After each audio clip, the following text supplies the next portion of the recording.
Ici à l'école polytechnique de Thiès, donc pour parler essentiellement de la convergence géomatique BIM. Donc c'est un travail qui a été effectué avec le collègue Boubacar Seck, mais également en collaboration avec deux étudiants, donc à savoir Yaïsal Kadja, donc qui va soutenir même cet après-midi, et également Maïssa Bal qui est en DIC3 également, qui va soutenir bientôt. Donc on a beaucoup parlé de la donnée ce matin en fait, mais il est important que quand on a de la donnée, qu'on la fait parler en fait. Donc ici on va essayer de faire parler la donnée, de l'appliquer à un domaine essentiellement précis qui est le bâtiment et de vous montrer ce que ça donne ensuite. Donc je laisse à Boubacar de faire le contexte et moi je passerai sur la partie géomatique. Merci au professeur Massoud Diène. Bonjour à toutes et à tous. Avant de commencer la présentation proprement dite, il est essentiel d'aborder des éléments de contexte et également dégager la problématique qui nous intéresse. J'aimerais bien attirer votre attention sur cette citation de Maurice Allais qui dit « N'acceptez ni les vérités d'évidence ni les illusions dangereuses ». Cela veut dire quoi? Le plus fort n'a pas forcément raison, le plus faible n'a pas forcément tort. Aujourd'hui, nous sommes réunis uniquement pour échanger dans le but de trouver des solutions convergentes. De ce fait, on sait qu'actuellement, le monde compte plus de 4 milliards de biens à risque, des risques d'inondation, de séisme, et 84% des émissions, le monde de l'énergie fossile est responsable de plus de 84% des émissions des gaz à effet de serre, et le monde du génie civil regorge à peu près 40%. De plus, aujourd'hui, on sait que la facture énergétique est gaspillée à hauteur de 60 milliards de dollars. Et enfin, on utilise à ce jour des biens à faible empreinte carbone, qui est autour de 5,5 trilliards de dollars. Si on se projette un petit peu en 2050, selon les chiffres toujours de l'ONU, le monde serait autour de 10 milliards de personnes. 10 milliards de personnes, 75% de cette population vivrait dans des villes, avec 5 milliards de personnes qui appartiendraient à la classe moyenne. Chacun d'entre nous ici présents a des portables connectés. Donc en 2050, on aura plus de portables connectés et également on aura des bâtiments de plus en plus connectés parce que tout simplement, ils vont demander de plus en plus d'exigences. Ce qui va engendrer une multiplication par 2 de la facture énergétique. Si on fait une petite comparaison, on dit certes comparaison n'est pas raison, mais ici, lorsqu'on regarde un petit peu une comparaison entre l'Europe et l'Afrique, aujourd'hui, 77% des bâtiments européens ont été construits avant 1990. Donc, l'Europe fait face à un enjeu de rénovation, de réhabilitation. Lorsqu'on vient un petit peu en Afrique, c'est pas la bonne version. Et de plus, 11% de la population européenne utilise à ce jour des bâtiments en qualité médiocre en termes d'efficacité énergétique. L'Union européenne fixe un taux de rénovation de plus de 3% par an, mais on est loin du compte. Pourquoi? Parce que tout simplement, le taux de réhabilitation aujourd'hui en Europe est autour de 0,4 à 1,2% de rénovation. Et pour réussir et pour atteindre le gap de 3%, il nous faut 100 ans pour rénover le parc bâti européen. Lorsqu'on se projette un petit peu en Afrique, les quartiers africains sont récents. Donc ici en Afrique, on fait face à une croissance informelle continue. Pourquoi je dis une croissance informelle continue? Almadies date moins de 20 ans. C'est le quartier le plus huppé au Sénégal, le plus cher, où le mètre carré coûte quasiment à des prix exorbitants. Et Almadies connaît toujours des problèmes d'inondation. Almadies 2, qui est à Rufisque, également connaît des problèmes d'urbanisation également. De plus, donc ici en Afrique, on a un enjeu de planification et un enjeu d'équipement. Lorsqu'on parle de planification, d'urbanisation des villes. Ces quartiers, lorsque l'Europe représentait 11%, ici en Afrique, nos quartiers informels, bien qu'on a un problème de gouvernance des données ici en Afrique. Donc ce taux, on n'a pas un taux officiel de la qualité de nos bâtiments, mais on sait tous que nos bâtiments sont mal climatisés. Ici en Afrique, la problématique, c'est plutôt la climatisation. Et en Europe, la problématique, c'est plutôt le chauffage. Mais actuellement, avec les conditions climatiques, l'Europe est en train de réfléchir comment on peut intégrer en plus du chauffage la climatisation. Donc ici, on a un problème de refroidissement et en Europe, on a un problème de chauffage. D'où le mot contrainte environnementale. L'objectif, ce n'est pas de copier-coller, mais de faire attention par rapport aux contraintes environnementales. De plus, lorsque l'Europe fixe un taux de 3%, l'Afrique, ce taux est beaucoup plus faible. Pourquoi? Parce que tout simplement, on a un problème de gouvernance des données. En Afrique, il nous faut développer des KPI, des indicateurs de performance, nous permettant de mesurer réellement les impacts que nos projets ont sur les populations. Et in fine, lorsque le taux de rénovation du bâti existant de l'Europe est très lent, en Afrique, la rénovation, ce n'est pas l'enjeu. En Afrique, l'enjeu, c'est l'encadrement, la cartographie, la modélisation et la formalisation de nos quartiers. Donc, deux environnements distants, mais avec un enjeu, avec un même enjeu. Je vais dire, l'Europe rénove son passé, alors que l'Afrique construit son avenir. De plus, donc là, il y a deux cas distants. Leur objectif commun ou leur enjeu commun, c'est d'accélérer un petit peu la politique de rénovation en Europe et d'accélérer la politique de construction en Afrique. Et l'une des solutions pouvant nous permettre d'y arriver, c'est la transition écologique et digitale. Quand je parle de transition écologique et digitale, chaque mot a son sens. J'aurais pu utiliser transformation, mais j'utilise transition. J'aurais pu utiliser numérique, mais j'utilise digital. Et développement durable, mais j'utilise écologique. Je reviendrai sur ces notions-là. Et chaque définition a un sens. Donc, de ce fait, la transition digitale et écologique pourrait nous permettre de répondre à ces deux enjeux, notamment avec l'application du BIM et de la géomatique. Pour faire une petite comparaison entre BIM et une combinaison de BIM et géomatique, l'objectif n'est nullement faire une comparaison divergente, mais de montrer en quoi la géomatique pourrait compléter le BIM. Je m'explique. À l'échelle spatiale, le BIM se concentre à l'échelle du bâtiment. Le BIM, ce n'est pas un outil, c'est plutôt une méthodologie ou une approche. Méthodo et approche, deux définitions différentes. À vous de choisir le mot qui conviendrait. Donc le BIM est une manière de penser comment le bâtiment sera conçu, comment le bâtiment sera exploité et comment le bâtiment va être déconstruit. Je fais exprès d'utiliser le mot déconstruction à la place de démolition. Déconstruction, c'est une manière réfléchie de déconstruire nos bâtiments en utilisant des termes de réemploi, de recyclage et de réutilisation. Ces trois mots ont des significations différentes. Et ici, le BIM se concentre sur le bâtiment. Avec la géomatique, on aura à l'échelle du territoire. Et lorsqu'on parle à l'échelle du territoire, l'objectif, c'est de pouvoir construire une ville résiliente. Le BIM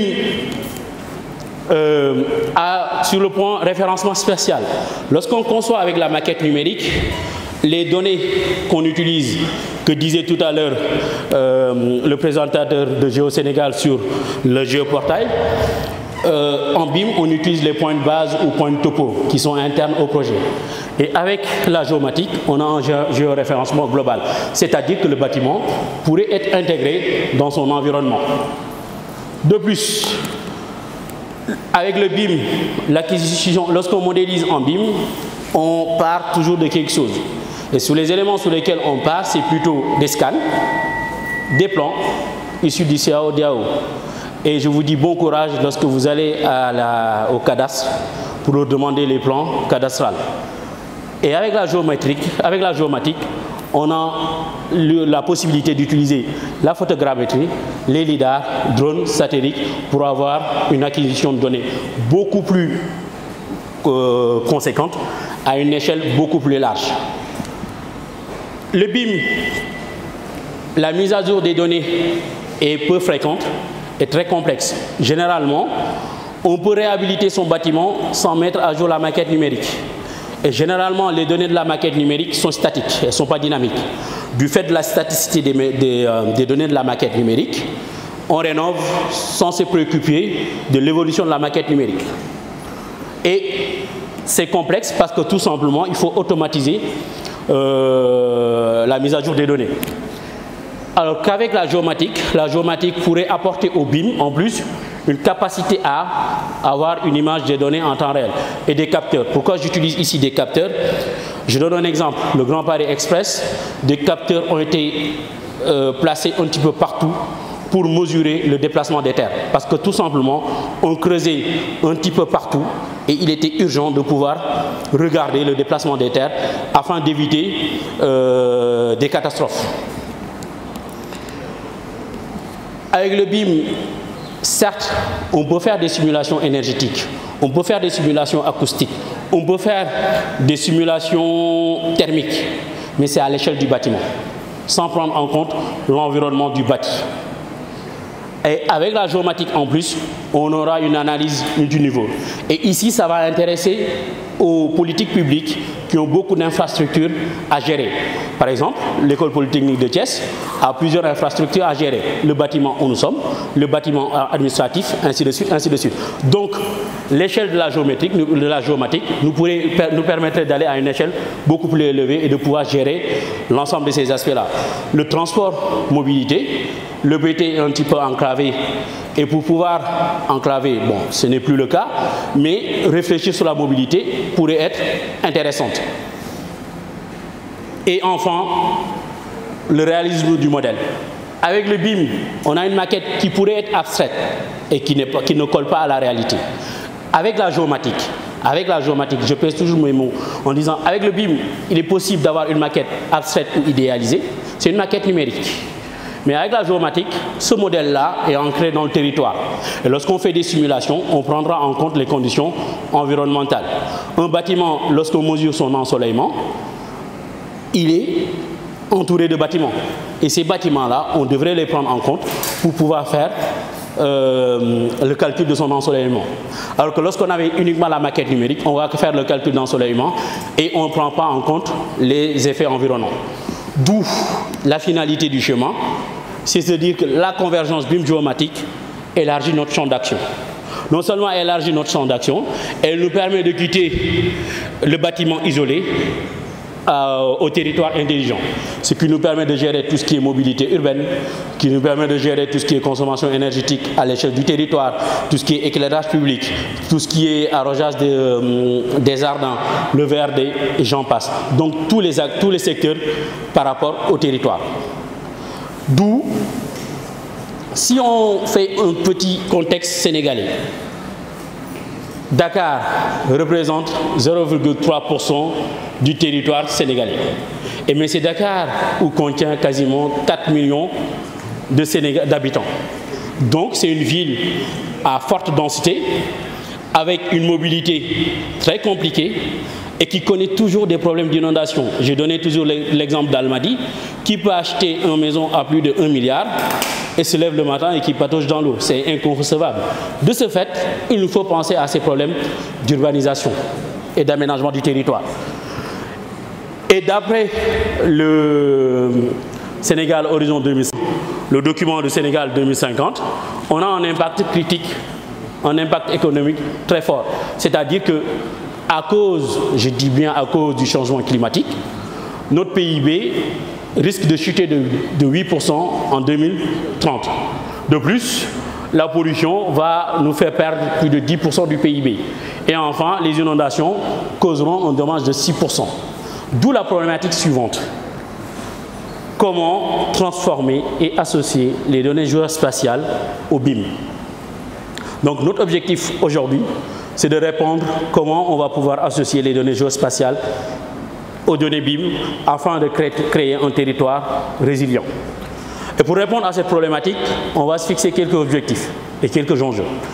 On va définir les objectifs. Alors pour définir les objectifs, on ne s'est pas levé pour dire ça c'est un objectif, ça c'est un objectif. Non. Pour définir nos objectifs, nous nous sommes basés sur le management de projet, tel que préconisé par le PMI, Project Management Institute, qui préconise qu'un chef de projet est capable de piloter tout projet. Et le PMI définit le management de projet comme étant la capacité à prendre en compte les aspects techniques du projet et l'aspect humain. Aspect technique est exclusivement réservé à la gestion de projet Et l'aspect humain vient compléter cela. Parce que tout simplement, c'est ça la définition du management. Donc le management englobe la gestion de projet. Et le management de projet a deux grandes étapes négligées. Et dans le management de projet tel que préconisé par le PMI, nous avons la partie montage de projet. Et ici, pour monter notre projet de recherche, on s'est basé sur les différentes étapes que préconise le PMI. Et on est parti sur le diagramme des 5 M et la bêta-cône ainsi que la bêta-cône pour faire une analyse du contexte. Donc le diagramme des 5 M nous permet d'analyser les causes qui nous ont amenés aux effets. Et ces différentes causes, on les a déjà explicitées pendant la phase de contextualisation et de problématisation. Ensuite, vous avez la bêta-cône qui nous permet d'étudier les différentes parties prenantes qui sont impactées par le projet. Et vous avez enfin l'araignée boxeuse. L'araignée boxeuse, c'est une araignée. Vous avez au centre le projet et autour, vous avez les éléments du milieu extérieur. Quels sont les éléments du milieu extérieur qui peuvent impacter votre projet?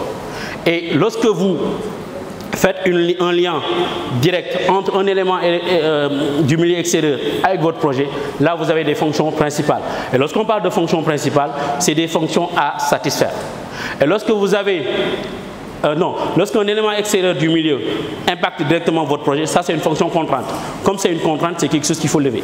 Et lorsque vous avez deux éléments du milieu extérieur impactent directement votre projet, là on parle de fonction principale. Et lorsqu'on parle de fonction principale, cette fonction principale, elle est à satisfaire. De ce fait, l'araignée boxeuse nous a permis de faire un tri croisé des fonctions.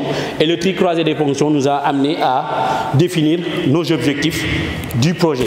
À savoir, notre objectif principal, c'est de réaliser une méthodologie d'acquisition et de structuration des données géospatiales à partir de la géomatique. Ça, c'est notre premier objet. Donc, c'est une fonction principale. C'est un objectif à satisfaire. Deuxième objectif, c'est de mettre en œuvre une modélisation 3D BIM à partir des données géospatiales. Et troisième objectif, c'est d'étudier la convergence BIM géomatique. Donc, étudier la complémentarité des deux disciplines. Et enfin, appliquer et valider notre démarche sur un démonstrateur réel, à savoir le campus de l'EPT. Et notre objectif, c'est d'aller plus loin. Et je vais vous l'expliquer plus tard dans la présentation. C'est de doter le campus, c'est de faire en sorte d'avoir un campus intelligent. Pour ce faire, il nous faut mettre en place des capteurs IoT nous permettant de remonter des données et à partir de ces données, d'agir sur notre campus. Et je reviendrai sur cette explication en détail là, afin de créer des smart buildings à l'échelle du bâtiment et smart campus à l'échelle de l'EPT. Et ça, c'est les perspectives par rapport à notre étude. Et on est en train d'y penser pendant la phase de montage. Et in fine, notre objectif principal, c'est de pouvoir réaliser un démonstrateur numérique intelligent, faire un smart building, un smart campus. Et du coup, in fine, l'enjeu, d'après la définition du dictionnaire, enjeu, c'est ce que l'on peut gagner ou perdre. Ici, dans ce projet, qu'est-ce qu'on peut gagner? On peut gagner une intégration BIM géomatique. L'objectif de l'intégration BIM géomatique, c'est pas de faire une croisée des outils, mais de voir comment ces outils pourraient nous aider à avoir une prise de décision.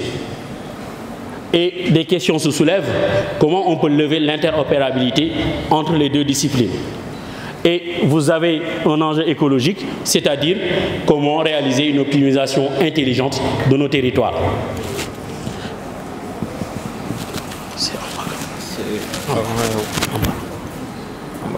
Merci. Donc, Boubacar a beaucoup parlé sur l'aspect comparaison BIM géomatique. On va faire en smart building, on va faire en smart campus en plus. Et comment ces données maintenant géospatiales? Tout à l'heure, je le disais en fait, on peut acquérir autant de données. On a un géoportail du Géo-Sénégal qui est là. Mais cette donnée-là, si on ne l'utilise pas, si on ne la fait pas parler, elle ne sert à rien. Donc ici, on va faire parler la donnée géospatiale. Comment on va arriver maintenant à acquérir des données géospatiales afin de modéliser un bâtiment? Alors, quelque chose qui est important, donc on en a beaucoup parlé, c'est la géomatique. Définie tout simplement comme étant les sciences géographiques appliquées à l'informatique. La géomatique, ça touche partout. C'est une science qui est transversale, composée essentiellement de tout ce qui est SIG, comme vous le connaissez. Il a parlé en fait beaucoup de passer du bâtiment un smart campus, aller à la ville, aller à l'échelle territoire. Et tout ça, ce qui nous permet de le faire en fait et de les superposer parfaitement, c'est les sciences géomatiques. En gros, on a également donc tout ce qui est photogrammétrie, télédétection, on a le positionnement, donc la géodésie qui est la science mère en fait de la topographie. Mais ça, ce sont des sciences. Et pour faire ces sciences, il faut effectivement des outils. Et parmi ces outils, en fait, nous, on va explorer l'approche drone pour faire de la modélisation. Je vais présenter rapidement en fait différents types de drones. On a des drones à rotor ici et on a un VTOL également. La différence entre le VTOL et les rotors, en fait, c'est juste l'aspect, un gain de temps énorme avec les VTOL où on peut faire une cartographie à large échelle, 1 heure de temps, 2 heures de temps. Alors qu'avec les rotors, en fait, on est à 30 minutes de vol, 25 minutes de vol. Sauf que les rotors, en fait, on a le M300 qui est en noir là-bas, qui permet d'embarquer en fait les capteurs. Parce que le drone également, c'est un outil. Le drone en soi, c'est juste un outil qu'on utilise, mais c'est le capteur qui fait les mesures et qui nous permet d'avoir la donnée nécessaire en fait. Et avec ces drones, on peut intégrer à la fois des capteurs images en fait qui vont prendre de la photo, comme on le fait tous les jours. On peut intégrer également ce qu'on appelle des capteurs LIDAR qui vont aller chercher le nuage de points directement. Mais parlant du LIDAR, on peut aller également à l'échelle terrestre. C'est que là, on est à l'échelle aérienne avec les drones et on peut passer à l'échelle terrestre, donc avec les scans qui peuvent également utiliser pour scanner en fait des bâtiments, scanner des zones. Donc là, je vais un peu faire un peu de science en fait sur la photogrammétrie, le LIDAR, pour vous permettre d'expliquer en fait le processus qu'on utilise quand on va aller jusqu'à les données dont Boubacar aura besoin pour faire sa modélisation. Parce qu'en gros, c'est ça ici l'impact de la géomatique. Comment la géomatique va vous permettre d'acquérir toutes les données nécessaires, d'avoir en fait la bonne donnée pour pouvoir aller vers la modélisation. La photogrammétrie, donc, c'est acquisition de données sans contact avec l'objet, donc à distance, que ce soit aérien ou bien terrestre. Et d'une manière simple, une image, en fait, c'est une matrice bidimensionnelle à n lignes per colonne. Quand on sait qu'une image, c'est une matrice, toutes les opérations qui sont valables sur une matrice sont valables sur l'image. On peut autant faire des masques, on peut faire des filtres, et on a en fait une image ici codée en 8 bits qui varie jusqu'à 256 valeurs. Mais une notion importante quand on parle d'image, c'est la résolution spatiale. Pourquoi la résolution spatiale elle est importante? La résolution spatiale nous permet en fait de savoir qu'est-ce qu'on est supposé voir dans une image. Le plus petit élément qui est perceptible au niveau de l'image, qu'on appelle souvent le pixel. Mais quand vous modélisez en fait une ville, on peut se permettre d'avoir par exemple des résolutions spatiales satellitaires, par exemple 10 mètres, 30 mètres, ainsi de suite. Parce qu'on a des bâtiments en fait peut-être qui ont une distance minimale supérieure à ça. Mais quand vous modélisez en fait un petit bâtiment qui fait peut-être 5 mètres sur 5, on ne peut pas prendre du satellite parce qu'on le verra sur un pixel et on n'aura pas d'information. Raison pour laquelle les drones apportent énormément en fait parce que la résolution spatiale devient centimétrique. Donc on peut voir au détail près. Donc là on voit une dégradation de la résolution spatiale. Plus on monte en hauteur, parce que la résolution spatiale, en gros, elle est fonction que de 2 paramètres, de la hauteur de vol et de la distance focale. Et en gros, après, on définit un plan de vol, je vais en revenir plus tard, un plan de vol qui va nous permettre maintenant d'acquérir de la donnée géospatiale, ici essentiellement des images. Quelque chose d'important, on parle de 3D, mais il faut savoir comment acquérir de la donnée 3D également. Le principe fondamental en photogrammétrie pour la reconstruction 3D des objets, c'est ce qu'on appelle la vision stéréoscopique. C'est le même principe que nos yeux en fait. On voit le même élément à 2 positions différentes. C'est le même principe. Et ces 2 positionnements différents-là vont se traduire ce qu'on appelle à des couples de clichés. Donc le drone, quand il va suivre sa ligne de vol, il prend des photos à des séquences bien définies, chaque 2 secondes, chaque 3 secondes, dépendant en fait de l'opérateur. Et entre 2 photos, on va définir ce qu'on appelle une partie commune. Selon le long de la ligne de vol, on va parler de recouvrement longitudinal, et entre 2 lignes de vol, donc sa première ligne de vol et la seconde, on va parler de recouvrement latéral. Et ces parties communes-là vont permettre au drone de faire ce qu'on appelle la vision stéréoscopique et de reconstruire chaque élément en 3 dimensions. 3 dimensions, c'est qu'on a le X, on a le Y et on a le Z également. Le Z où qu'on a principalement besoin dans le cadre de ce travail. Donc, pour faire en fait ce travail également, il est important de connaître 3 aspects essentiels. Ce sont les orientations. Vous allez faire un vol de drone, vous allez acquérir de la donnée. Mais toujours est-il que c'est la théorie qu'on pratique. Quelle que soit la donnée que vous avez, pour les traiter et faire parler ces données-là, il faut quand même mettre en place des algorithmes qui vont pouvoir vous donner l'information souhaitée. Et il y a 3 aspects qui sont essentiels. La première, c'est l'orientation interne, qui va provenir essentiellement, en fait, je l'ai dit tantôt, de tout ce qui est partie commune entre les images. L'orientation interne va essayer de chercher quels sont les points homologues. Quand je parle de points homologues, ce sont les points communs entre les images. Vu qu'on avait défini un recouvrement, en partant, on a 70% de parties communes longitudinalement et 80% de parties communes latéralement. Donc, entre chaque 2 images, on a des points qui sont identiques. Et par simple principe de corrélation d'image, en fait, on va savoir que ce point-là, sur l'autre image, c'est le même point en réalité, il va le mettre. Et l'orientation relative va permettre maintenant de placer ce point à son emplacement initial. Au moment où vous faisiez la prise de vue, il y avait une coordonnée affiliée à ce point et l'orientation relative maintenant va permettre de placer ce point là où on l'avait pris exactement. Donc pour pouvoir après faire ce qu'il a appelé géoréférencement et ainsi de suite, qui n'est ici défini que par l'orientation absolue. L'orientation absolue, ce n'est rien d'autre que vous allez prendre de la donnée image. Une image, vous allez trouver des coordonnées là-dessus. Mais ces coordonnées-là, il faut qu'elles soient précises par rapport à une donnée terrain. Quelle est la précision entre, ou bien quelle est la différence simplement entre les coordonnées de l'image et quand on vient projeter ces coordonnées-là sur la réalité terrain. Et quand on veut que ça se superpose exactement, on fait ce qu'on appelle une orientation absolue qui permet de passer des coordonnées image à des coordonnées terrain, donc à la réalité terrain pour pouvoir nous repositionner dans l'espace. Une notion importante, c'est l'orientation absolue, je continue un peu là-dessus. Il y a une manière indirecte de le faire, donc c'est de mettre en place ce qu'on appelle des points de contrôle au sol, qui vont être en fait pris avec un positionnement GPS précis. On va avoir les coordonnées, après on va faire juste un recalage. Là j'ai mis une équation mathématique qui a été trouvée par 2 étudiants que j'ai encadrés l'année dernière, parce qu'il y avait toute une question en fait. Quand j'ai 1 hectare, je dois mettre combien de points pour atteindre tel type de précision? Quand j'ai 10 hectares, je dois mettre combien de points pour atteindre quel type de précision? Ce qu'on savait, c'est qu'il faut que la disposition des points soit homogène, bien distribuée dans l'espace, mais on ne savait pas le nombre exact à mettre pour passer en fait à une précision attendue. Et du coup, on a fait des tests sur 1 hectare, 2, 3, 4, 5 jusqu'à 10 hectares. On a fait sur 2 types de reliefs, accidentés, non accidentés. Et on a mis énormément de GCP, une centaine en fait, pour voir est-ce qu'on peut atteindre également une limite. Sur 1 hectare, si je mets 10 et celui-là met 15, est-ce que c'est nécessaire d'aller jusqu'à 15? Et finalement, on a répondu à la question en mettant une équation qui lie le nombre de points que tu dois mettre, la précision dont tu t'attends, la superficie que tu veux cartographier et également K qui est fonction en fait de la nature du relief. Est-ce que c'est plat? Est-ce que c'est accidenté? Donc actuellement on est en train d'écrire le papier qui sera soumis bientôt.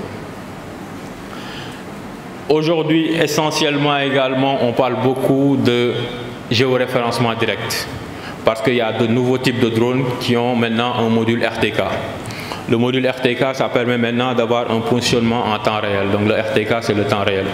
Et grâce également à un projet aujourd'hui comme le PROCACEF, donc on est en train d'aller en fait vers la mise en place d'un réseau de stations permanentes qui permet d'avoir un positionnement précis à chaque endroit où tu te trouves en faisant du temps réel. Donc on peut faire un géoréférencement direct sans pour autant maintenant passer par les GCP. Mais ça également c'est un moyen d'optimisation par rapport à la première technique. Je vais en venir maintenant à comment on va prendre la donnée. Parce que tout ça c'est des techniques de base pour pouvoir comprendre en fait ce que la photogrammétrie fait réellement. Mais si on veut prendre de la donnée 3D, on ne peut pas se permettre en fait de faire un vol de drone avec une caméra qui est orientée à 90 degrés. Parce que ce qu'on veut en fait c'est des données au niveau de chaque façade du bâtiment. Ce qu'on veut c'est des données au niveau de chaque endroit de l'arc par exemple. Et du coup on va faire ce qu'on appelle un vol multi-orienté, un vol en fait circulaire. Mais généralement ce sont les vols multi-orientés qui sont aujourd'hui choisis, où la caméra au lieu d'être orientée à 90 degrés au nadir, on va l'orienter à 45 degrés pour chaque façade en fait du bâtiment et au-delà on va faire un vol à 90 pour avoir le toit du bâtiment. Donc ce sont des principes nécessaires en fait pour pouvoir acquérir de la donnée 3D sur des bâtis, etc. Là, je mets quelque chose qui est essentiel, en fait, c'est de comprendre, parce que Boubacar, qu'est-ce qu'il a besoin pour faire sa modélisation? C'est un nuage de points. Tout ce qu'on va faire, c'est on va traiter pour aboutir à un nuage de points 3D, le livrer à Boubacar qui va pouvoir modéliser ensuite. Il est essentiel de savoir que le nuage de points est fondamentalement lié à la modélisation.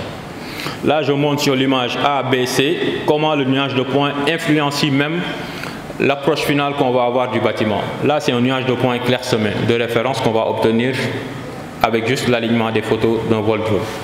On voit que le nuage de points, il n'est pas dense. Le modèle B, c'est un modèle numérique d'élévation. On voit à quel point les bâtiments sont déformés. Et on le voit également dans l'image C, où on voit que le bâti est carrément déformé, ce qui veut dire qu'aucun topographe ne peut faire une délimitation correcte de ce bâtiment. Parce que tout simplement, on n'a pas assez de points. Assez de points, pas assez de données, donc une mauvaise modélisation. Et si on passe à la densification de ce nuage de points en D, on parvient à avoir un modèle beaucoup plus fin du moins, avec E, et finalement on arrive à bien modéliser chaque bâtiment pour pouvoir bien illustrer au niveau de l'image. Donc le nuage de points est fondamental. C'est pour ça effectivement qu'il y a cet aspect LIDAR également, parce que la photo elle a des limites. Quand on prend la photo, s'il y a des obstacles, on ne voit pas ce qu'il y a derrière. Et à côté donc on a un LIDAR qui est très important, donc c'est un système actif. En plus de la photo, on utilise en fait une source de lumière, alors que le LIDAR, en fait, c'est un système qui fonctionne H24. C'est un système actif qui utilise, en fait, qui émet sa propre source d'énergie pour pouvoir acquérir de la donnée. Aujourd'hui, il y a des données vraiment disponibles, en fait, en termes de LIDAR. Depuis 2015-2016, NASA, par exemple, a développé un satellite qui s'appelle GEDI, qui passe même au Sénégal en fait et qui fournit en fait des données LIDAR. Par contre, l'exploitation de ce satellite c'est plus en fait pour des applications agroforestières, forestières même, donc en termes de quantité de biomasse, ainsi de suite, de la biomasse aérienne en gros. Mais sinon, on a beaucoup de LIDAR qui sont embarqués aujourd'hui donc au niveau des drones, que ce soit des drones DJI ou type de drone. Et j'ai oublié une chose, c'est de vous dire le LIDAR, c'est juste une source de lumière qu'on envoie et ensuite qui réfléchit et qui revient au capteur. Et après on fait notre mesure. Et chaque mesure ici, là-bas on avait de la photo, ici chaque mesure c'est un point. Donc en photo on devait faire un process derrière pour arriver à un nuage de points. Quand on parle de LIDAR, directement on a le nuage de points qu'on a besoin pour aller à la modélisation de Boubacar. On a les LIDAR également qui sont terrestres. Je vais venir à un autre type de LIDAR qui est low cost. Mais toutes les deux techniques vont donner des nuages de points qui vont nous permettre après à faire de la modélisation.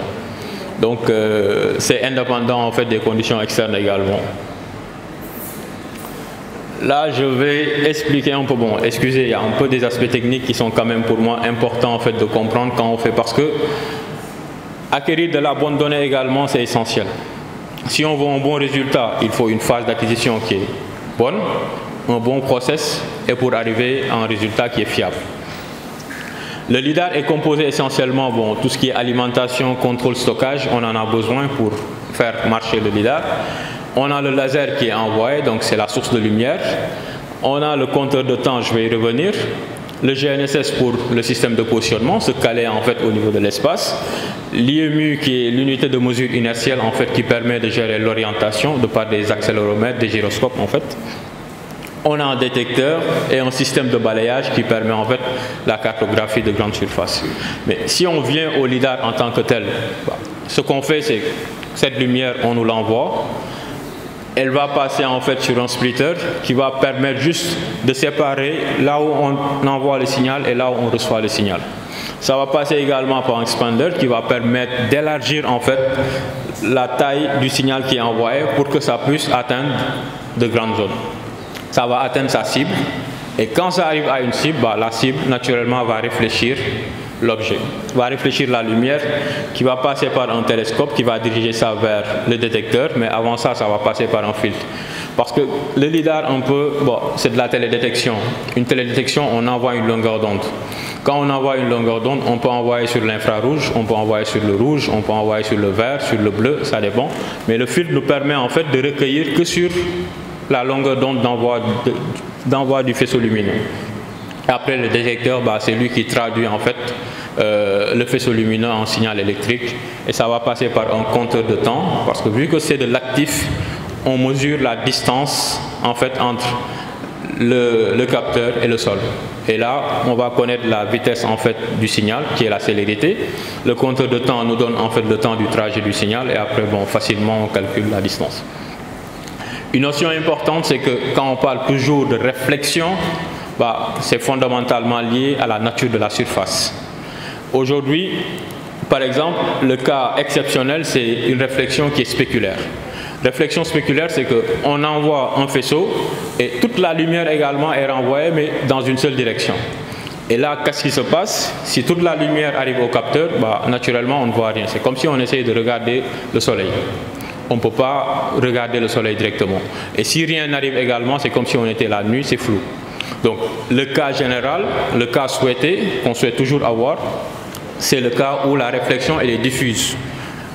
L'objet émet dans toutes les directions. Et du coup, il y a une seule partie en fait qui va arriver au capteur et on pourra interpréter cette partie. Ça, c'est le cas des surfaces rugueuses. Et l'autre cas, c'est le cas des surfaces lisses. C'est pour ça que vous prenez du lidar, par exemple, vous allez avoir du mal à avoir des données sur l'eau. Sauf si vous utilisez une longueur d'onde spécifique qui est la longueur d'onde 532 nanomètres. Mais quand vous êtes sur de l'infrarouge, vous ne pouvez pas utiliser le lidar sur de l'eau, sur des surfaces lisses, parce que vous allez avoir aucune réflexion en fait. Donc le processus général, en fait, c'est acquisition, mise en géométrie, après on va exploiter. Et tout à l'heure, en photogrammétrie, on parlait de résolution spatiale. Ici, vu que ce n'est pas de l'image, c'est des points, donc on va plus parler de densité de points. Combien de points on peut avoir en mètres carrés? Donc c'est ça qui va faire la spécificité, en fait, du capteur lidar. Et donc le nuage de points qu'on va obtenir, c'est directement un nuage de points de la zone cartographiée qui peut être classifié, qui peut être utilisé en fait comme complément du drone. Et c'est ce qu'on a essayé ici en fait, c'est qu'on a fait un vol de drone, mais on sait qu'on ne peut pas faire un vol de drone à l'intérieur d'un bâtiment.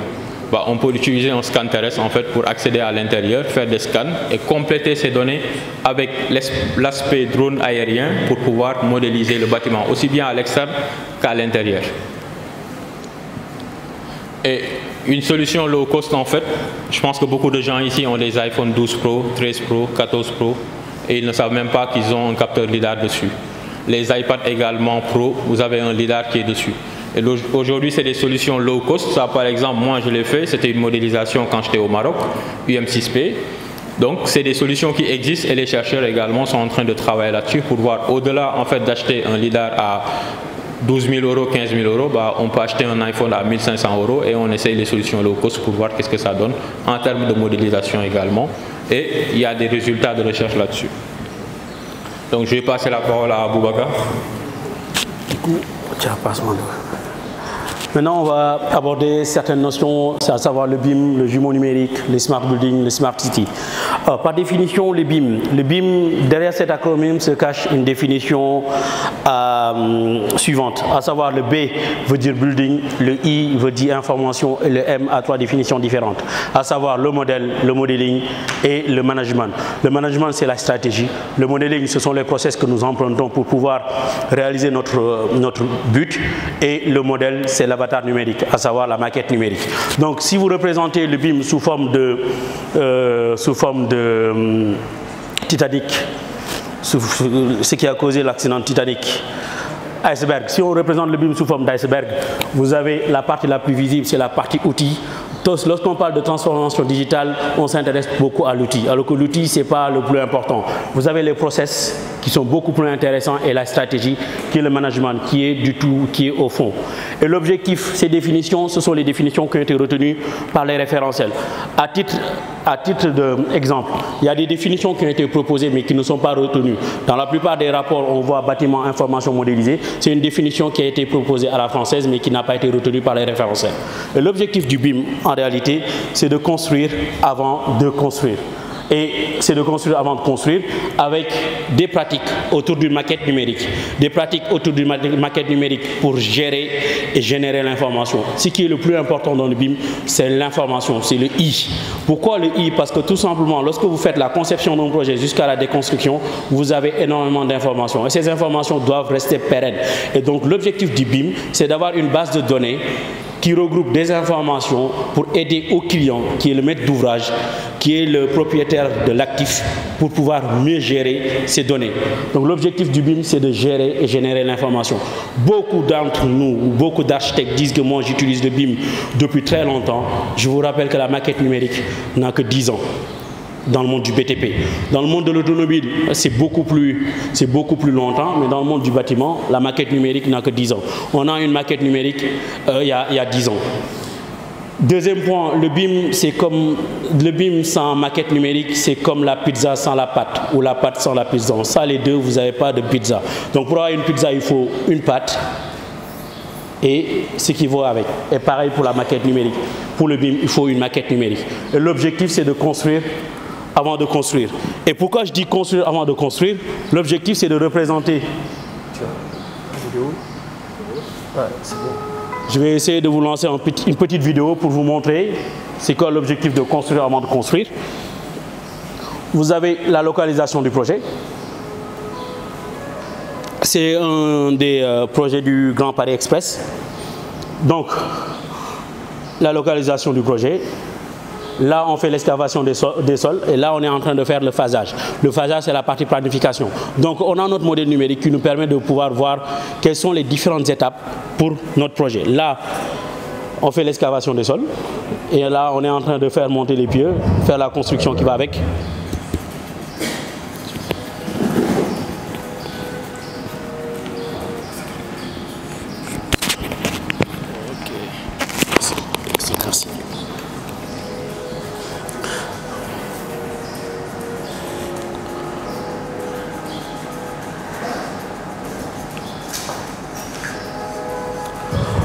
Donc ici, vous avez un support à la réflexion. Donc du coup, on peut réaliser notre phasage et de pouvoir voir comment nos éléments, on va pouvoir les enchaîner pour pouvoir représenter notre futur édifice. Et c'est ça l'objectif du BIM en réalité. C'est de la 4e dimension du BIM. Lorsqu'on parle de la 4e dimension, il a des objectifs de planification, mais également de communication.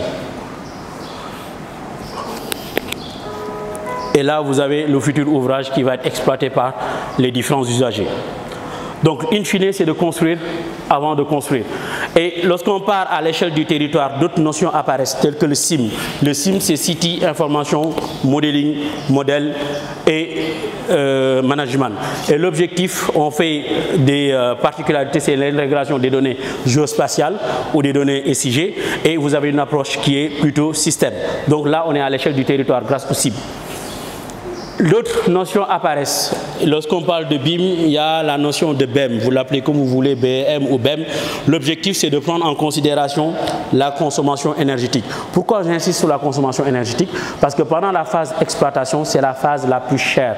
Lorsque l'exploitation coûte quasiment 70% du coût global d'un projet, donc 70%, sous les 70%, la part la plus chère, c'est la partie exploitation et maintenance. Et du coup, lorsqu'on prend en compte l'aspect énergétique, on pourra optimiser nos dépenses au niveau du bâtiment. Aussi, vous avez tout ce qui est BIM gestion-exploitation. La gestion, l'exploitation et la maintenance ont des définitions particulières. Et l'intérêt du BIM, c'est de pouvoir gérer nos actifs, avoir une base de données sur laquelle on peut réfléchir et avoir des décisions et pouvoir prendre nos décisions en fonction des scénarios. Donc l'objectif ici, c'est de prescrire et tester et exploiter notre bâtiment. Alors, qu'est-ce qu'on fait concrètement avec le BIM? Il y a plusieurs dimensions qui sont proposées dans la littérature. Et ici, je présente que les dimensions reconnues par les référentiels, à savoir la 3e dimension du BIM. Lorsque je vous dis que la 2e dimension, c'est X, Y, tout va bien, c'est de l'ordre scientifique. Quand je vous dis que la 3e dimension, c'est X, Y, Z, tout va bien. Mais quand je vous parle de la 4e dimension, c'est le temps. Le temps, pourquoi pas, ça peut être une dimension physique. Mais la 5e dimension, quand je vous dis que c'est l'économie, vous allez vous dire non, arrêtez, vous êtes en train de nous... Je ne dis pas le mot qui va après, mais la 5e dimension, elle ne peut pas être du point de vue économique. Donc ici, quand je parle de dimension, c'est dimension à l'échelle du BIM. La 3e dimension, c'est-à-dire les données intelligentes en 3 dimensions, c'est-à-dire l'outil que vous utilisez pour modéliser votre bâtiment est capable de reconnaître les objets. Et à partir de la 3e dimension, qui est la maquette numérique, vous allez extraire les dimensions 2D, c'est-à-dire les plans sous format papier. Vous avez la 4e dimension qui vous sert pour la planification et la communication. l'exploitation. La 5e dimension nous permet de faire tout ce qui est étude économique de notre projet. La 6e dimension, c'est de prendre tout ce qui est aspect environnemental, c'est-à-dire calculer notre impact environnemental, notamment avec les gaz à effet de serre et le bilan carbone. Également, calculer notre performance énergétique, notre performance thermique, qui est la 6e dimension. Et la dimension la plus intéressante et la finalité du BIM, c'est de pouvoir avoir des données pour l'exploitation et la maintenance. Donc, dans le cadre de notre projet, lorsqu'on a la maquette numérique 3D de l'EPT, l'objectif, c'est de pouvoir gérer les actifs de l'EPT. Et à l'échelle d'une ville, c'est de pouvoir gérer les différents actifs de la ville. Et ici, peut-être d'autres dimensions apparaîtront, mais là, je vous ai présenté essentiellement les dimensions reconnues par les référentiels. Alors, notre objectif in fine, c'est de créer un jumeau numérique. C'est quoi un jumeau numérique? C'est une représentation virtuelle d'un objet physique.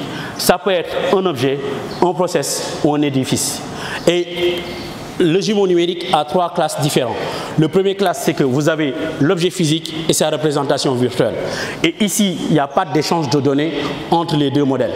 Vous avez l'ombre numérique où il y a le bâtiment physique est doté de capteurs IoT vous permettant de remonter les données vers la maquette numérique. Là, c'est ce qu'on appelle l'ombre numérique. Et in fine, vous avez le jumeau numérique. Lorsque vous remontez les données, vous allez pouvoir agir sur les données afin que le bâtiment puisse agir en conséquence. Je donne un exemple. On a une température de quasiment ici de 25, d'à peu près 20 degrés. L'objectif, c'est d'envoyer ces données-là au niveau du jumeau numérique et de pouvoir les traiter et de dire, par exemple, si on avait une CTA, de pouvoir imposer cette consigne de 20 degrés. Donc voilà la notion de jumeau numérique. Et c'est une activité qui est très porteur. Et d'après l'agence française, le jumeau numérique, la part du marché du jumeau numérique passerait de 10 milliards à 54 milliards en 2027. Ici, pourquoi? Qu'est-ce qui justifie la notion de smart building? Smart building, c'est un bâtiment qui est instrumenté. Instrumenté, ça veut dire doté de capteurs IoT, capable de remonter des données. Qu'est-ce qui la justifie? C'est la loi Elan.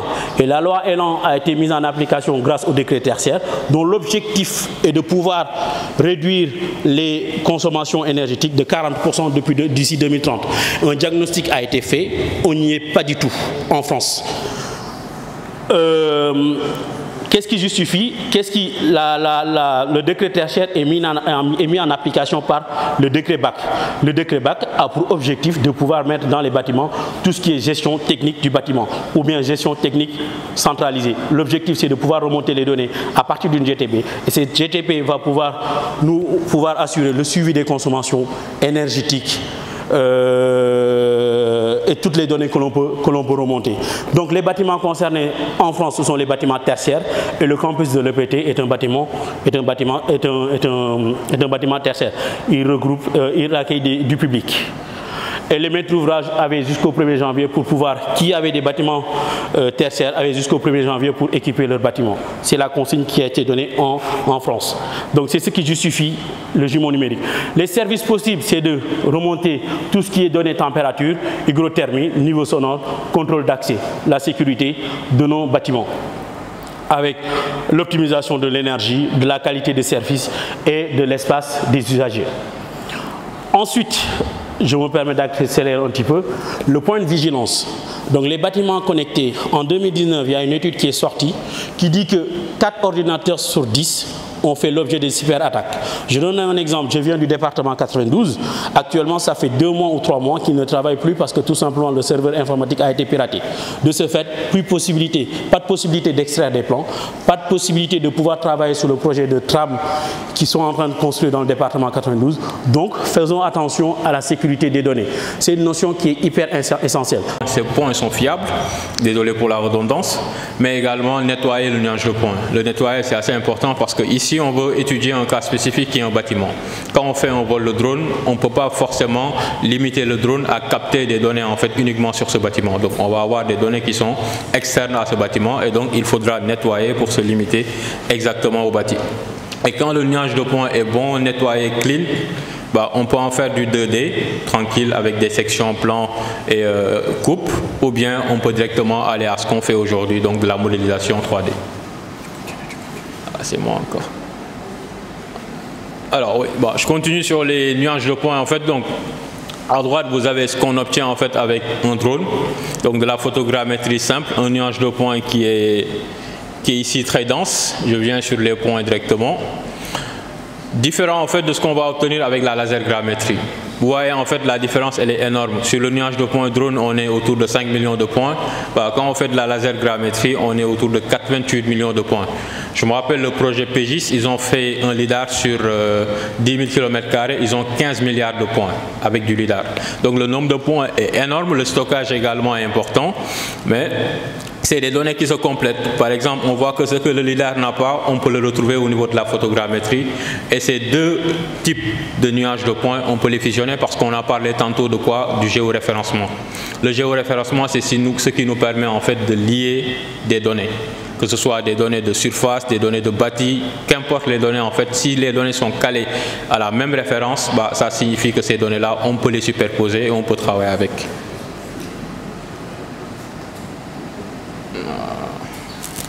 Et une fois que ces données sont acquises et traitées, on va importer ces données dans un outil de modélisation qui est Revit, qui est l'outil qui est le plus utilisé. Et l'objectif, c'est de pouvoir réaliser la maquette numérique du bâtiment. Et on a importé ces nuages de points sur Revit.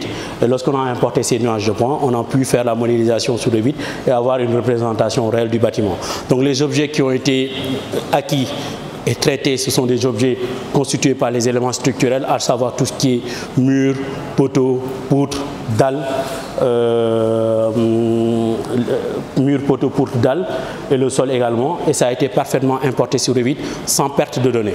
Et ce modèle a été intégré à l'échelle du territoire, à savoir le campus de l'EPT. Donc du coup, le bâtiment a été intégré dans son environnement. Également, les autres bâtiments ont été intégrés dans leur environnement, à savoir les bâtiments du campus pédagogique qui sont à peu près ici. Donc là, notre objectif est de travailler avec tous les bâtiments qui nous servent pour la pédagogie, à savoir ces trois bâtiments-là, ainsi que celui-ci. Donc ils ont été intégrés dans leur environnement. Le VRD a été modélisé également, ainsi que la végétation. Donc on est en train de finaliser un petit peu la maquette numérique de l'EPT. Et la finalité de notre projet est de doter des capteurs IoT dans les différents bâtiments. Et on va commencer avec celui-ci. Et l'objectif, on a commencé à faire le travail en intégrant certains capteurs pour relever les données que j'avais dit tout à l'heure, à savoir la température, l'hygrothermie et j'en passe. L'objectif, c'est de pouvoir remonter les données en temps réel, de pouvoir les superviser et ensuite envoyer des actions sur le bâtiment. Donc ce bâtiment-là sert aujourd'hui pour la pédagogie, va servir pour la pédagogie et pour la recherche. Et les thématiques qui vont être concernées, ça va être plutôt tout ce qui est thématique de convergence géomatique et BIM. Il est important de noter que la convergence géomatique BIM a été très bien faite au niveau de la remontée de données, mais par contre, il y a des limites qui ont été identifiées. Donc, comme on a fait le pari de présenter sur 45 minutes, je me passerai des limites, mais également, il y a des limites qu'il faudra prendre en considération. Donc, du coup, ce bâtiment sert pour la recherche pour tout ce qui est géomatique et BIM, notamment avec la modélisation architecturale, identification des systèmes. L'objectif également, c'est de mettre des équipements techniques au niveau du bâtiment et de pouvoir voir comment ces équipements vont aider à mieux piloter le bâtiment et utiliser le bâtiment.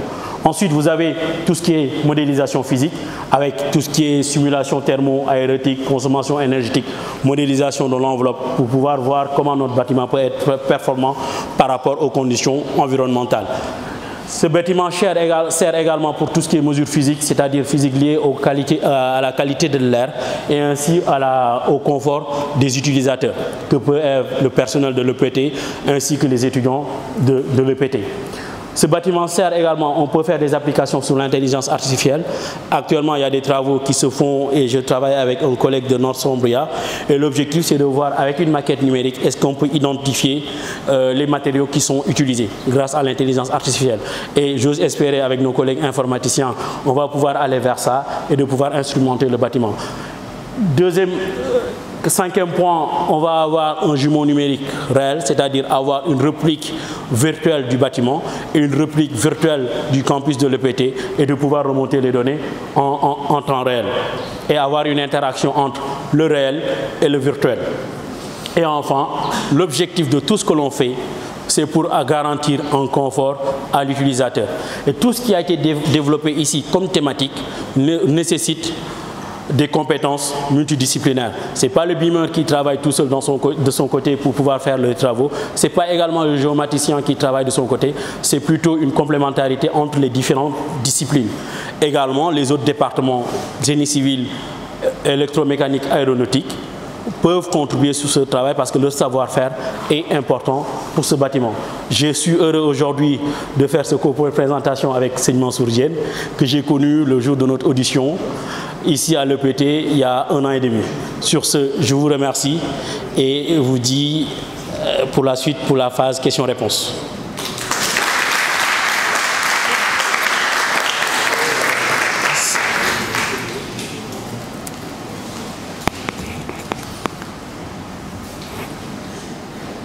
Merci beaucoup Boubacar et Seigne Mansour. Je pense qu'on a assisté à un très bel exposé en 3 temps. Tout d'abord, Boubacar a parlé de la convergence entre le BIM et le géomatique. Il a introduit cela par une magnifique balade dans la savane, dans laquelle on rencontre des araignées bosseuses, c'est bien ça? C'est ça, c'est ça. Des bêtes à cornes, des chassés comme des lions. C'est ça. Boubacar et Seigne Mansour, on peut encore les applaudir. Merci. Ensuite, dans un second temps, Seigne Mansour a fait un focus sur la géomatique et je pense qu'il a vraiment simplifié ce qui est vraiment complexe. Et ça, c'est une qualité qui est vraiment saluée et recommandée, recherchée chez un enseignant-chercheur. Donc on peut encore applaudir Seigne Mansour. Ensuite, ils ont clôturé par un cas d'étude sur notre cher EPT pour montrer concrètement à quoi sert et quels sont les bénéfices que peuvent accorder ceux qui nous ont. Quels sont les bénéfices qu'on peut obtenir après l'utilisation du BIM et des algorithmes. Alors, donc on va ouvrir les questions. Donc, ce que je propose, c'est que ce soit assez interactif. Donc, on puisse répondre sur le tas. Donc, une question, une réponse. D'accord. Alors, donc, qui aimerait poser des questions?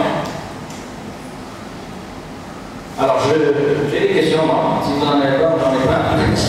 Première question. Vous avez parlé de. Donc, vous avez introduit la méthodologie, vous avez parlé des outils dont vous avez besoin. J'aurais aimé voir des outils plutôt open source. Je pense que Seigne Mansour en utilise. Et je pense que pour un pays qui souhaite émerger, c'est capital qu'on puisse outiller nos jeunes en termes de les encourager à utiliser des outils open source pour éviter de dépendre des grosses industries qui en fabriquent. Donc aujourd'hui, comment vous voyez l'évolution de l'open source dans vos domaines conjoints? Merci Biram pour la question qui est essentielle effectivement. Donc les solutions open source ou bien low cost, c'est aujourd'hui en fait à la mode, essentiel pour nous chercheurs et également pour vos étudiants. Alors tel que je le vois, c'est qu'il y a de belles perspectives. Donc tout à l'heure Abdallah parlait de QGIS par exemple, qui est aujourd'hui un logiciel SIG, très utilisé, open access. Dans le cadre de la modélisation également, les étudiants, que ce soit Yaisalka et Maïsa, ils ont utilisé en fait un logiciel de modélisation 3D qui s'appelle Cloud Compare. Donc c'est également open access et on peut faire toute la partie en fait gestion du nuage de points. Donc il y a vraiment de l'open source, mais quand même il faut faire attention, c'est que souvent l'open source c'est à une durée précise.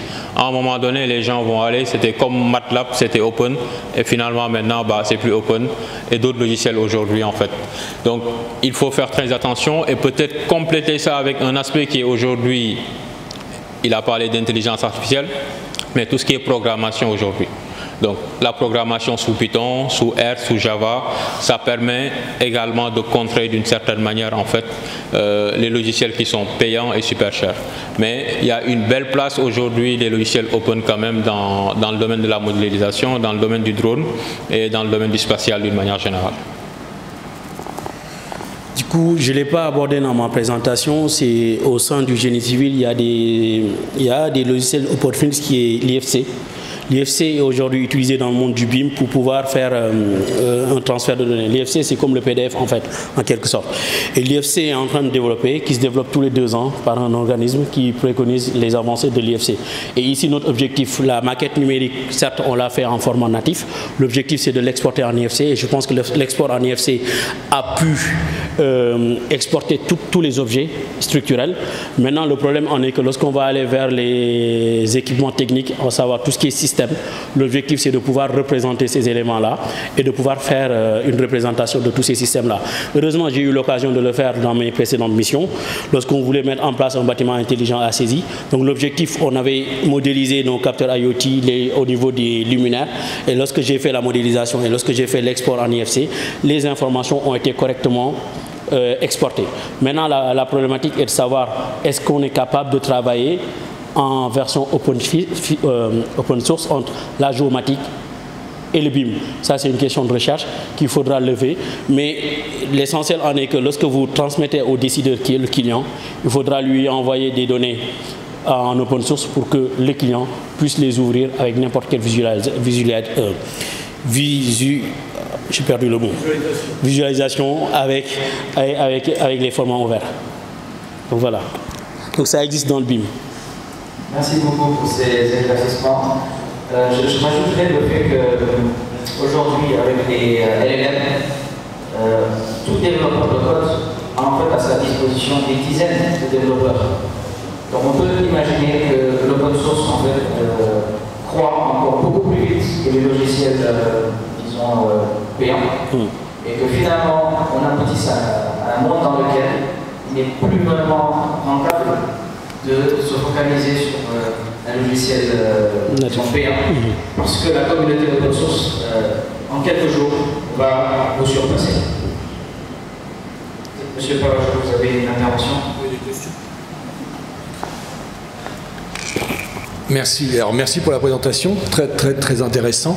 J'ai 2 questions qui sont un petit peu disjointes. La première, j'aimerais en fait comprendre quel est l'objet de vos travaux de recherche, sur quoi ils portent.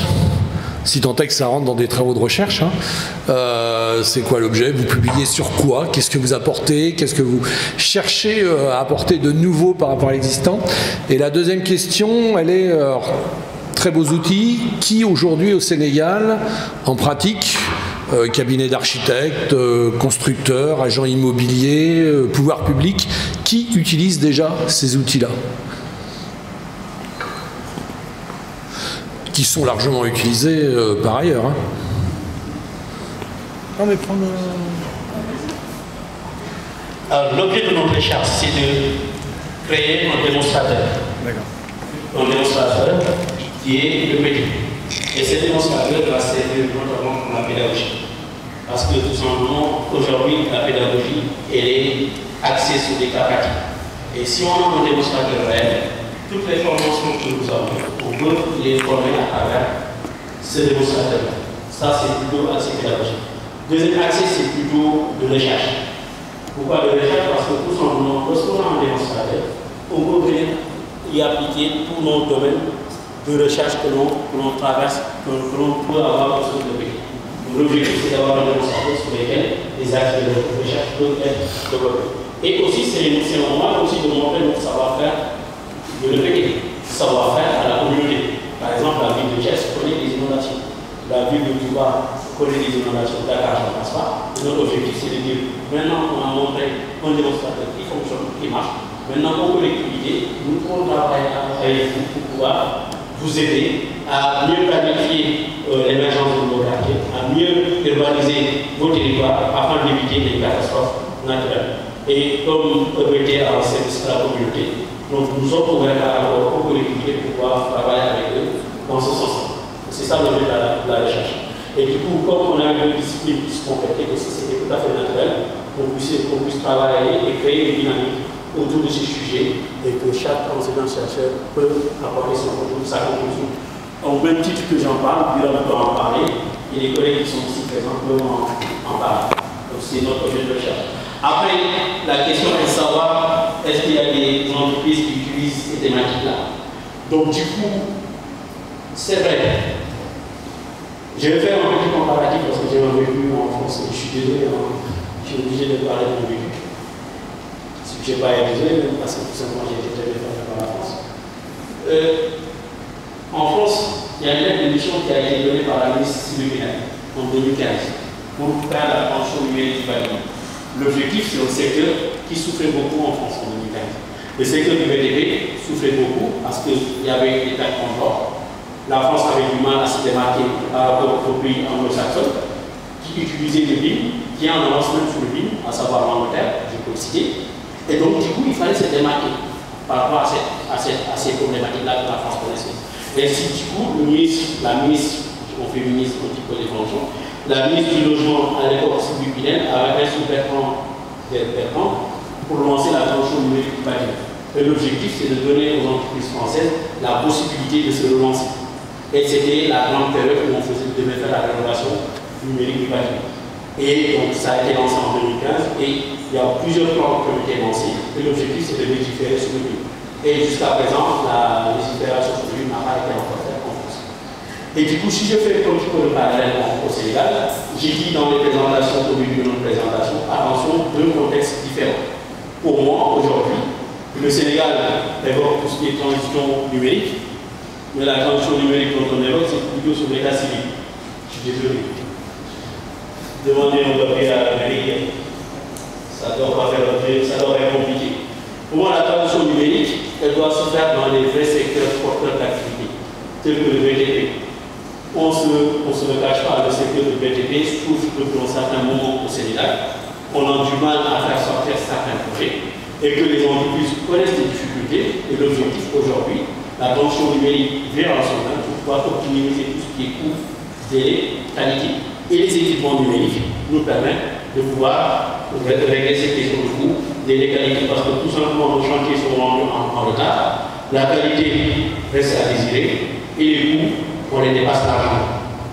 Donc la transition numérique pourrait être intéressante en ce sens. Je suis un peu long là-dessus parce que j'ai beaucoup de choses à dire, parce que c'est du vécu. Et pour moi, l'objectif du gouvernement aujourd'hui, et là où on les attend, c'est de lancer une lettre de mission qui va permettre de créer la transition numérique au niveau du bâtiment. Et malheureusement, et je le dis à des étudiants qui me regardent les yeux ouverts, l'agriculture est beaucoup plus avancée sur la partie numérique que le monde du BTP.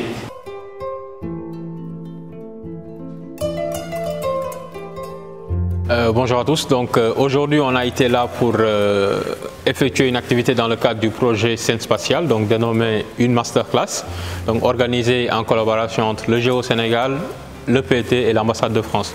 Donc c'était une activité qui tournait autour de la convergence BIM géomatique, donc pour montrer comment ces deux disciplines peuvent interagir, peuvent être interopérables dans le cadre en fait de la gestion d'un bâtiment au niveau de l'école polytechnique de Thiès. Aujourd'hui, l'objectif a été, bien entendu, comme l'a rappelé tout à l'heure le professeur Mansour Diène, de montrer comment l'Afrique devrait se tourner vers la transition numérique et digitale, avec notamment les applications de la géomatique et du BIM, dans le but de pouvoir créer un territoire résilient, c'est-à-dire une ville intelligente capable de répondre aux enjeux d'aujourd'hui et de demain.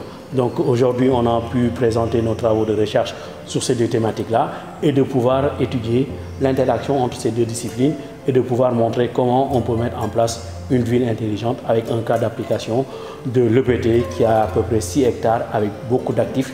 Notre objectif, c'était d'avoir la représentation numérique et de montrer comment on va aller vers la ville intelligente, notamment dans les simulations d'urbanisme, dans les simulations d'inondation et de l'éclairage public, la gestion du jardinage, ainsi de suite, ainsi de suite. Donc ça a été une occasion où plusieurs experts étaient présents, notamment dans le monde de la géomatique, dans le monde du BIM, dans le monde du BTP et dans d'autres secteurs d'activité tels que l'informatique, l'électromécanique, ainsi de suite. Ça a été un plaisir aujourd'hui d'intervenir dans cette masterclass et ça nous a permis de montrer nos activités de recherche qui sont développées dans notre laboratoire mixte de recherche logé à l'école polytechnique de Thiès. Bonjour, je suis mademoiselle Kawebete Chloé, étudiante en master à l'école polytechnique de Thiès. Aujourd'hui, nous avons assisté à la masterclass au sein de notre école qui s'est basée sur la convergence BIM et géomatique. C'était très innovant, très pertinent. et c'était des travaux de recherche qui visent à rendre nos bâtiments intelligents. Ce moment de partage était très innovant et très captif, très enrichissant pour nous les étudiants. Le travail visait à d'utiliser des capteurs IoT afin d'obtenir des données sur la température et l'humidité au sein de notre bâtiment. Cela va nous permettre de faire la gestion, l'exploitation et la maintenance de nos bâtiments. Moi, c'est Mamdia Boussodian, je suis étudiante en génie civil ici à l'école polytechnique de Thiès en 4e année de formation. Et j'ai eu l'opportunité aujourd'hui de participer à cette masterclass qui concernait la convergence BIM géométrique. Et c'était vraiment intéressant dans la mesure où on a eu à faire beaucoup de modules et cette masterclass nous a permis d'avoir une vue d'ensemble sur la praticité de ces modules dans le monde réel, notamment sur notre campus social ici à l'école polytechnique de Thiès, mais aussi au niveau d'un bâtiment qui a été construit il y a très longtemps et qui résiste au temps grâce à des innovations au niveau de ses matériaux. Donc c'était vraiment un plaisir d'avoir assisté à cette présentation. Je m'appelle Moussa Sonko, étudiant en licence 3 en géomatique à l'UFR Sciences de l'Ingénieur de l'Université Iba Der Thiam de Thiès. Ce masterclass m'a permis de comprendre que la géomatique est une discipline indispensable dans plusieurs domaines. On a utilisé ici la photogrammétrie comme technique d'acquisition des données. Pour pouvoir faire une modélisation, il est essentiel d'avoir la bonne information et que la géomatique, à travers ces techniques d'acquisition, permet d'avoir la bonne information.